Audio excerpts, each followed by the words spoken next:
Chapter 1 of The Watsons Go to Birmingham, 1963. And you wonder why we get called the Weird Watsons.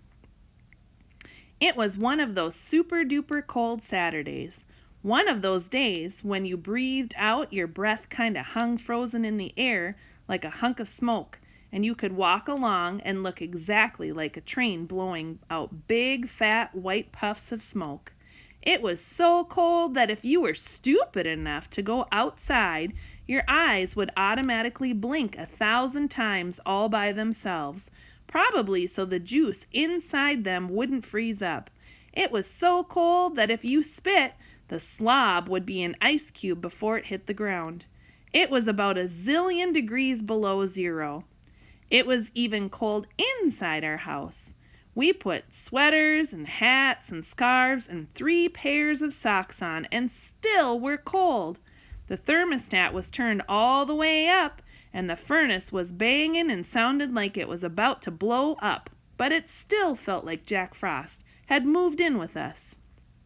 All of my family sat real close together on the couch, under a blanket. Dad said this would generate a little heat. But he didn't have to tell us this. It seemed like the cold automatically made us want to get together and huddle up. My little sister, Joetta, sat in the middle, and all you could see were her eyes because she had a scarf wrapped around her head. I was next to her, and on the outside was my mother. Mama was the only one who wasn't born in Flint, so the cold was coldest to her. All you could see were her eyes, too, and they were shooting bad looks at Dad. She always blamed him for bringing her all the way from Alabama to Michigan, a state she called a giant icebox. Dad was bundled up on the other side of Joey, trying to look at anything but Mama. Next to Dad, sitting with a little space between them, was my older brother Byron. Byron had just turned 13, so he was officially a teenage juvenile delinquent and didn't think it was cool to touch anybody or let anyone touch him, even if it meant he froze to death. Byron had tucked the blanket between him and Dad down into the cushion of the couch to make sure that he couldn't be touched. Dad turned on the TV to try to make us forget how cold we were, but all that did was get him in trouble. There was a special news report on Channel 12 telling about how bad the weather was, and Dad groaned when the guy said, "If you think it's cold now, wait until tonight. The temperature is expected to drop into record low territory, possibly reaching the -20s. In fact, we won't be seeing anything above zero for the next 4 to 5 days. He was smiling when he said this, but none of the Watson family thought it was funny. We all looked over at Dad. He just shook his head and pulled the blanket over his eyes. Then the guy on TV said, "Here's a little something we can use to brighten our spirits and give us some hope for the future. The temperature in Atlanta, Georgia is forecast to reach..." Dad coughed real loud and jumped off the couch to turn the TV off, but we all heard the weatherman say, "the mid-70s." The guy might as well have tied Dad to a tree and said, "Ready? Aim! Fire!" "Atlanta," Mama said. "That's 150 miles from home." "Willona," Dad said. "I knew it," Mama said. "I knew I should have listened to Moses Henderson." "Who?" I asked. Dad said, "Oh, Lord, not that sorry story. You've got to let me tell about what happened with him." Mama said, "There's not a whole lot to tell, just a story about a young girl who made a bad choice. But if you do tell it, make sure you get all the facts right." We all huddled as close as we could get because we knew Dad was going to try to make us forget about being cold by cutting up. Me and Joey started smiling right away, and Byron tried to look cool and bored. "Kids," Dad said, "I almost wasn't your father. You guys came real close to having a clown for a daddy named Hambone Henderson." "Daniel Watson, you stop right there. You're the one who started that Hambone nonsense. Before you started that, everyone called him his Christian name, Moses. And he was a respectable boy, too. He wasn't a clown at all. But the name stuck, didn't it? Hambone Henderson.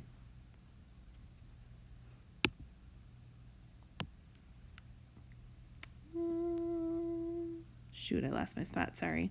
Me and your granddaddy called him that because the boy had a head shaped just like a ham bone and more knots and bumps on his forehead than a dinosaur. So as you guys sit here giving me these dirty looks because it's a little chilly outside, ask yourselves if you'd rather be a little cool or go through life being known as the Hambonettes. Me and Joey cracked up. Byron kind of chuckled, and Mama put her hand over her mouth. She did this whenever she was going to give a smile because she had a great big gap between her front teeth. If Mama thought something was funny, first you'd see her trying to keep her lips together, trying to hide the gap. Then, if the smile got to be too strong, you'd see the gap for a hot second before Mama's hand would come up to cover it. Then she'd crack up too. Laughing only encouraged Dad to cut up more. So when he saw the whole family thinking he was funny, he really started putting on a show. He stood in front of the TV. Yep, Hambone Henderson proposed to your mother around the same time I did. Fought dirty, too. Told your mama a pack of lies about me, and when she didn't believe them, he told her a pack of lies about Flint. Dad started talking Southern style, imitating this Hambone guy. Well, Lona, I heard tell about the weather up that far north in Flint, Michigan. Heard it's colder than inside an icebox. Seen a movie about it, think it was made in Flint. Movie called Nanook of the North. Yep, do believe for sure it was made in Flint. Flint, Michigan. Folks there live in these things called igloos. According to what I seen in this here movie, most the folks in Flint is Chinese. Don't believe I say nan one colored person in the whole dang city. You a Bama gal. Don't believe you'd be too happy living in no igloo. Ain't got nothing against 'em, but don't believe you'd be too happy living amongst a whole slew of Chinese folks. Don't believe you'd like the food. Only thing them Chinese folks in the movie ate was whales and seals. Don't believe you'd like no whale meat. Don't taste a lick like chicken. Don't taste like pork at all. Mama pulled her hand away from her mouth. Daniel Watson, you are one lying man. Only thing you said that was true was that being in Flint is like living in an igloo. I knew I should have listened to Moses. Maybe these babies might have been born with lumpy heads, but at least they'd have been warm lumpy heads. You know Birmingham is a good place. And I don't mean just the weather either. The life is slower, the people are friendlier. Oh yeah, Dad interrupted. They're a laugh a minute down there. Let's see, where was the colored's only bathroom downtown? Daniel, you know what I mean. Things aren't perfect, but people are more honest about the way they feel. She took her mean eyes off Dad and put them on Byron. And folks there do know how to respect their parents. Byron rolled his eyes like he didn't care at all. All he did was tuck the blanket farther into the couch's cushion. Dad didn't like the direction the conversation was going, so he called the landlord for the 100th time. The phone was still busy. That snake in the grass has his phone off the hook. Well, it's going to be too cold to stay here tonight, so let me call Sydney. She just had that new furnace put in. Maybe we can spend the night there. Aunt Sydney was kind of mean, but her house was always warm, so we kept our fingers crossed that she was home. Everyone, even Byron, cheered when Dad got Aunt Sydney, and she told us to hurry over before we froze to death. Dad went out to try to get the brown bomber started.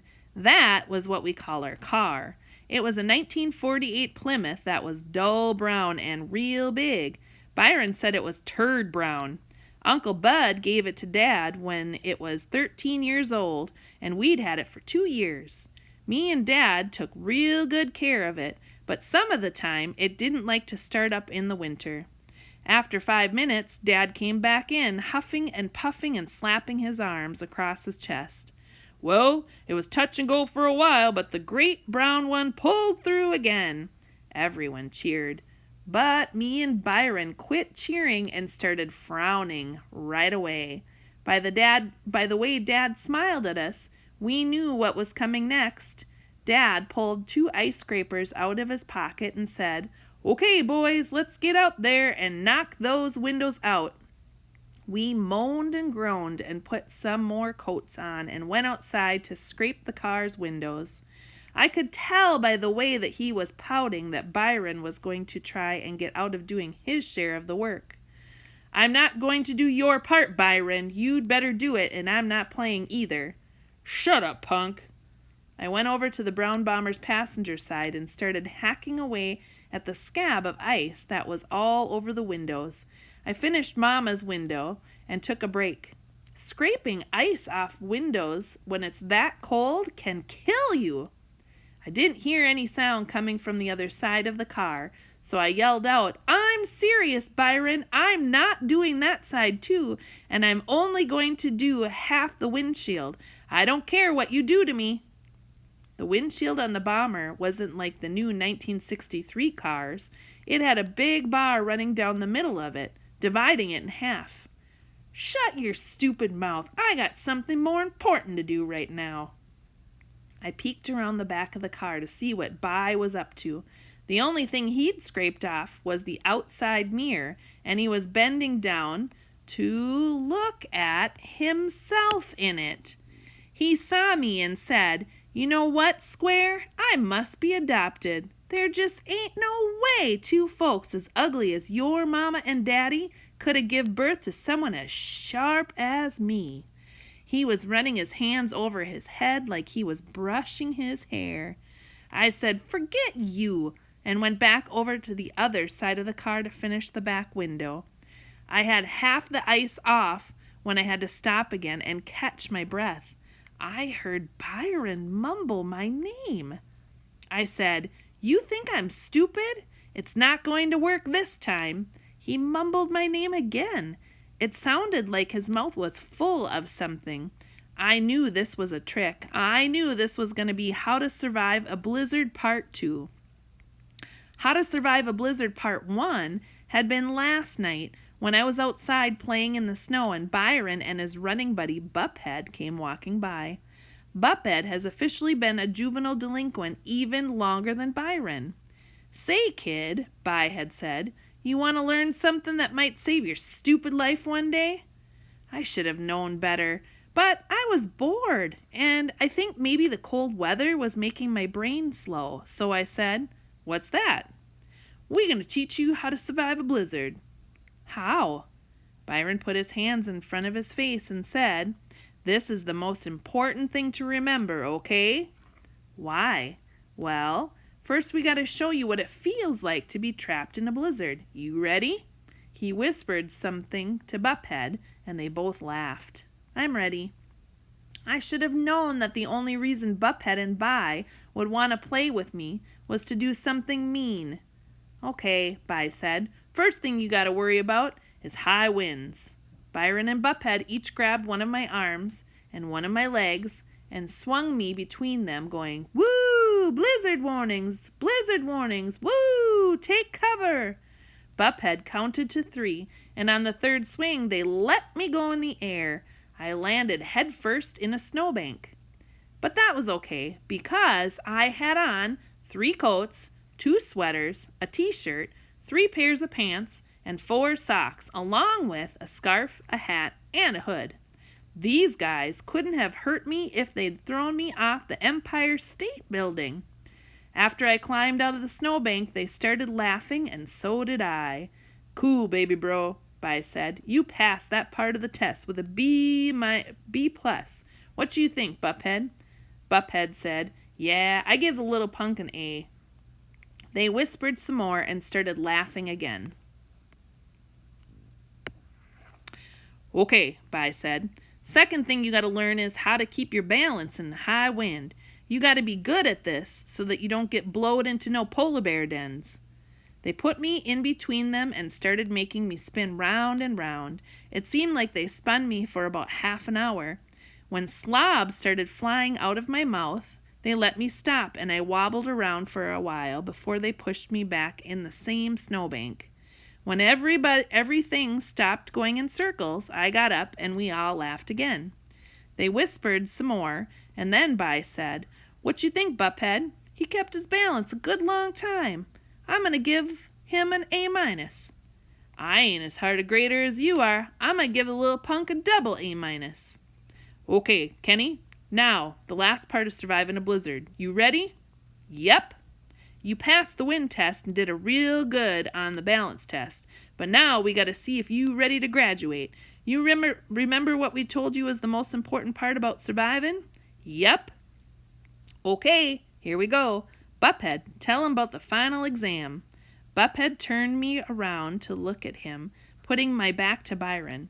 "Okay, Square," he started. "I want to make sure you ready for this one. You done so good so far. I want to make sure that you don't blow it at graduation time. You think you ready?" I nodded, getting ready to be thrown into the snowbank real hard this time. I made up my mind I wasn't going to cry or anything. I made up my mind so no matter how hard they threw me in that snow, I was going to get up laughing. "Okay," Buckhead said. "Everything's cool. You remember what your brother said about putting your hands up? Like this?" I covered my face with my gloves. "Yeah, that's it." Buckhead looked over my shoulder at Byron and then said, "Woo! High winds, blowing snow! Woo! Look out! Blizzard a-comin'! Death around the corner! Look out!" Byron mumbled my name, and I turned around to see why his voice sounded so funny. As soon as I looked at him, Byron blasted me in the face with a mouthful of snow. Man, it was hard to believe how much stuff Bi could put in his mouth. Him and Buckhead just about died laughing as I stood there with snow and spit and ice dripping off my face. Byron caught his breath and said, "Aw, man, you flunked. You done so good. Then you go and flunk the blowin' snow section of How to Survive a Blizzard. You forgot to put your hands up. What you say, Buckhead? F?" "Yeah, double F-." It was a good thing my face was numb from the cold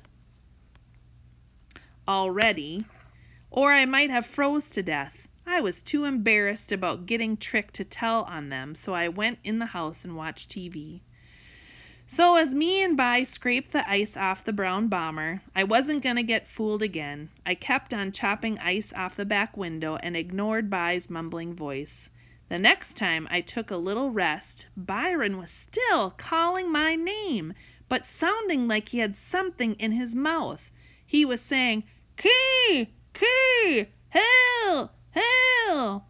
When he started banging on the door of the car, I went to take a peek at what was going on. Oh, buckle up, you guys.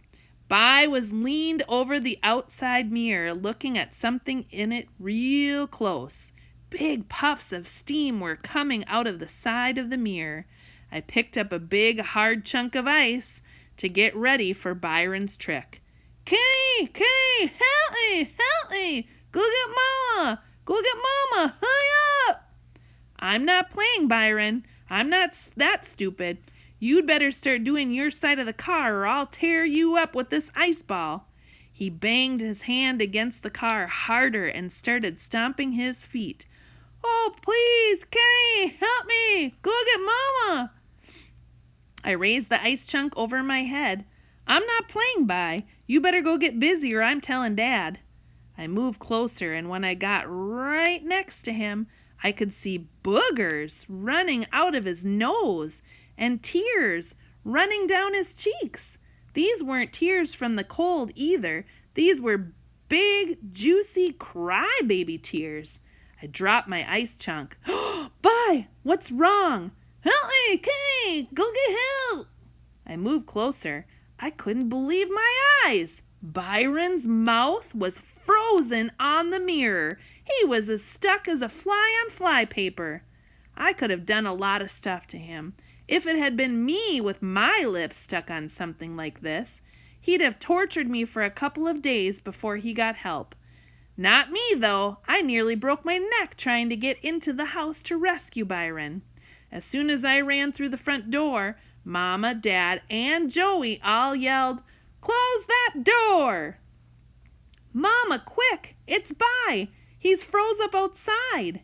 No one seemed too impressed. I screamed, "Really? He's froze to the car! Help! He's crying!" That shook him up. You could cut Byron's head off and he probably wouldn't cry. "Kenneth Bernard Watson, what on earth are you talking about? Mama, please hurry up!" Mama, Dad, and Joey threw on some extra coats and followed me to the brown bomber. The fly was still stuck and buzzing. "Oh, Mama, help me! Get me off of here!" "Oh, my Lord!" Mama screamed, and I thought she was going to do one of those movie-style feints. She even put her hand over her forehead and staggered back a bit. Joey, of course, started crying right along with Byron. Dad was doing his best not to explode laughing. Big puffs of smoke were coming out of his nose and mouth as he tried to squeeze his laughs down. Finally, he put his head on his arms and leaned against the car's hood and howled. "Byron," Mama said, gently wiping tears off his cheeks with the end of her scarf. "It's okay, sweetheart. How'd this happen?" She sounded like she was going to be crying in a minute herself. Dad raised his head and said, "Why are you asking how it happened? Can't you tell, Willona? This little knucklehead was kissing his reflection in the mirror and got his lips stuck." Dad took a real deep breath. "Is your tongue stuck too?" "No, quit teasing, Daddy! Help! Help!" Well, at least the boy hadn't gotten too passionate with himself. Dad thought that was hilarious and put his head back on his arms. Mama didn't see anything funny. "Daniel Watson, what are we gonna do? What do you all do when this happens up here?" Mama started talking Southern style. When she got worried, instead of saying here, she said here. Instead of saying you all, she said y'all. Dad stopped laughing long enough to say, "Willona, I've lived in Flint all my life, 35 years, and I swear this is the first time I've ever seen anyone with their lips frozen to a mirror. Honey, I don't know what to do. Wait till he thaws out?" "Pull him off, Dad," I suggested. Byron went nuts. He started banging his hands on the brown bomber's doors again and mumbled, "No, Mama, don't let him." Joey blubbered out, "This is just like that horrible story Kenny read me about this guy Narcissi who stared at himself so long he forgot to eat and starved to death. Mommy, please save him." She went over and hugged her arms around stupid Byron's waist. Mama asked Dad, "What about hot water? Couldn't we pour enough hot water on the mirror so it would warm up and he could get off?" She kept wiping tears off By's cheeks and said, "Don't you worry, baby, we're going to get you off of this." But her voice was so shaky and southern that I wondered if we'd been driving around in the summer with a skeleton dangling from the outside mirror by its lips. Dad said, "I don't know, pouring water on him might be the worst thing to do, but it might be our only chance. Why don't you go get some hot tap water and I'll stay to wipe his cheeks." Joey told By, "Don't worry, we'll come right back." She stood on her tiptoes and gave By a kiss. Then she and Mama ran inside. Dad cracked up all over again. "Well, lover boy, I guess this means no one can call you Hot Lips, can they?"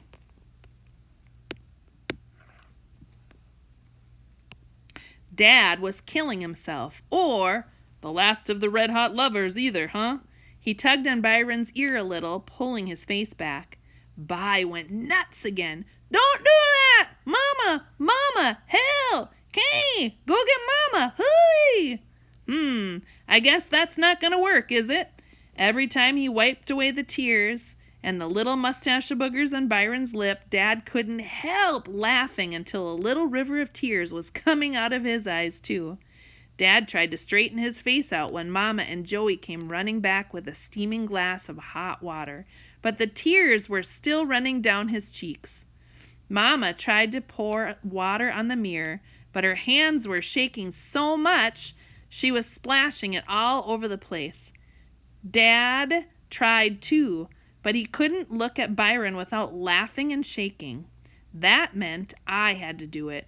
I knew that if my lips were frozen on something and everybody was shaking too much to pour water on them except for Byron, he'd do some real cruel stuff to me. He'd probably would have accidentally splashed my eyes until they were frozen open, or put water in my ears until I couldn't hear anything. But not me. I gently poured a little stream of water over the mirror. Dad was right. This was the worst thing we could do. The water made a cracking sound and froze solid as soon as it touched the mirror and Bai's lips. Maybe Bai's mouth was frozen, but his hands sure weren't, and he popped me right in the forehead, hard. I hate to say it, but I started crying too. It's no wonder the neighbors called us the weird Watsons behind our backs. There we were, all five of us, standing around a car with the temperature about 1,000,000 degrees below zero, and each and every one of us crying. "Top, top!" Bai yelled. "Daniel Watson, what are we going to do?" Mama went nuts. "You got to get this boy to the hospital. My baby is going to die." Dad tried to look serious real quick. "Lona, how far do you think I'd get driving down the street with this little clown attached to the mirror? What am I supposed to do? Have him run beside the car all the way down to the emergency room?" Mama looked real close at Bai's mouth, closed her eyes for a second like she was praying, and finally said, "Daniel, you get in there and call the hospital and see what they say we should do. Joey and Kenny, go with your daddy." Dad and Joey went crying into the house. I stayed by the brown bomber. I figured Mama was clearing everybody out for something. Byron did too, and looked at Mama in a real nervous way. Mama put her scarf around Byron's face and said, "Sweetheart, you know we got to do something. I'm going to try to warm your face up a little. Just relax." "Okay, Mama." "You know I love you, and I wouldn't do anything to hurt you, right?" If Mama was trying to make Byron relax, she wasn't doing a real good job at it. All this talk about love and not getting hurt was making him real nervous. "What are you gonna do, huh? Don't hurt me. Can't help." Mama moved the scarf away and put one hand on Byron's chin and the other one on his forehead. "No! Help me! Kenny!" Mama gave Byron's head a good hard snatch, and my eyes automatically shut, and my hands automatically flew up to cover my ears, and my mouth automatically flew open and screamed out, "Yow!" But I didn't see it, but I bet Byron's lips stretched a mile before they finally let go of that mirror. I bet his lips looked like a giant rubber band before they snapped away from that glass. I didn't hear it, but I bet Byron's lips made a sound like a giant piece of paper being ripped in half. When I opened my eyes, Byron was running to the house with his hands over his mouth, and Mama following right behind him. I ran over to the mirror to see how much of Byron's mouth was still stuck there. The dirty dogs let Byron get away with not doing his share of the windows, and I had to do the whole car myself. When we were finally going to Aunt Sydney's house, I decided to pay Byron back for punching me in the forehead and getting out of doing his part of the window scraping. Joey was sitting between us, so I felt kind of safe. I said to her out loud, "Joetta, guess what? I'm thinking about writing my own comic book." "What about?" "Well, it's going to be about this real mean criminal who has a terrible accident that turns him into a superhero." Joey knew I was going to tease Byron, so she sat there looking like I should be careful what I said. Finally, I asked her, "Do you want to know what I'm going to call this new superhero?" "What?" "I'm going to call him the Lipless Wonder. All he does is beat up superheroes smaller than him, and the only thing he's afraid of is a cold mirror." All of the weird Watsons, except Byron, cracked up. Mama's hand even covered her mouth. I was the only one who saw Byron flip me a dirty finger sign and try to whisper without smearing all the Vaseline Mama had put on his lips. "You wait, I'm gonna kick your little behind." Then he made his eyes go crossed, which was his favorite way of teasing me, but I didn't care. I knew who had won this time.